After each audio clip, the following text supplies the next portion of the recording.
So we're given a differentiable function f of xy, and then we consider pretty much the same function in polar coordinates. Technically, this means that we replace x by r cosine theta and y by r sine theta. And to be formally correct, we denote this function by g of r of theta. So we would like to find the partial derivative of g with respect to r at the point 5 square root of 2 comma pi over 4. So again, this means that this is r and this is theta. If it's known that f sub x at 5 is equal to 3 and f sub y at 5 comma 5 is equal to 2. So for this problem, we clearly need to use the chain rule for in two variables. So just to give an idea, if we want to find in general the partial derivative with respect, let's actually describe the scenario. So we have a function f of xy, and x is a function of u and v, and y is a function of u and v, and suppose that f is differentiable, so there is no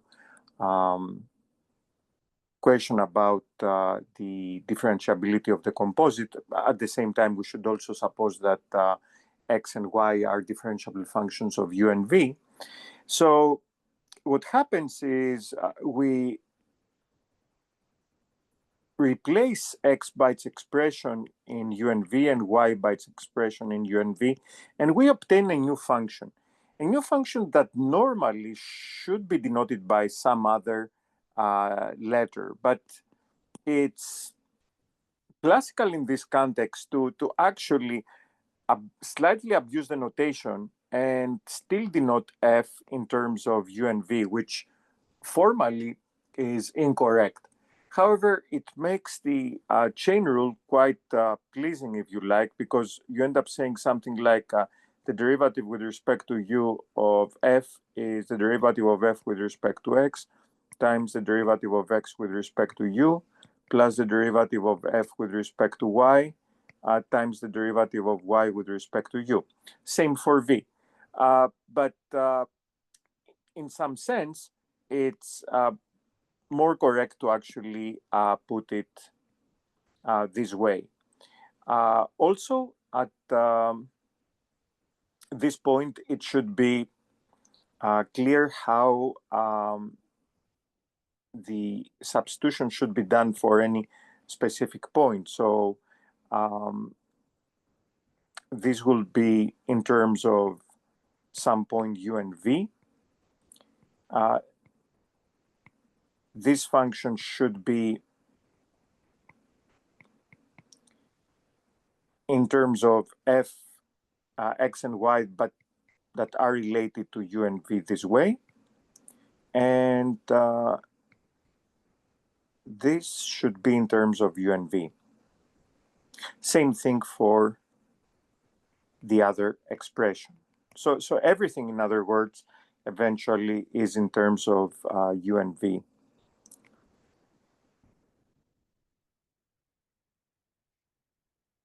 It's certainly more than one needs to know here, but it's a good idea to understand how the different variables work here. Sorry, this should be u.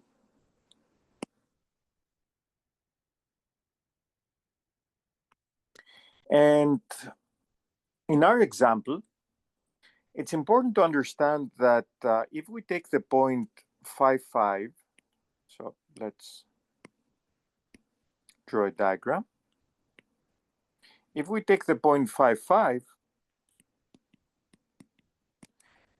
these are the Cartesian coordinates.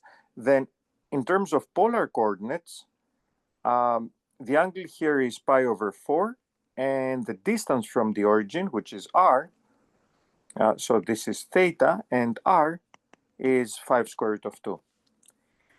So that's why it makes sense here that the derivative of g with respect to r at the point 5 square root of 5 comma pi over 4 is going to be the derivative of f with respect to x at the point 5 comma 5 times the derivative of x with respect to r at the point 5 square root of 5 comma pi over 4 plus the partial of f with respect to y at 5 comma 5 times the partial of y with respect to r at the point 5 square root of 5 comma pi over 4. And it turns out that here we know everything. So the partial of f with respect to x at 5 comma 5 has been given to us to be equal to 3. This has been given to us to be equal to 2. Now we know that x is equal to r cosine theta, which means that the partial of x with respect to r is cosine theta, and cosine of pi over 4 is square root of 2 over 2.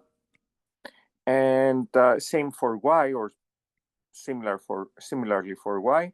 Y is r sine theta, and the partial of y with respect to r is sine theta. So this is going to be also square root of 2 over 2.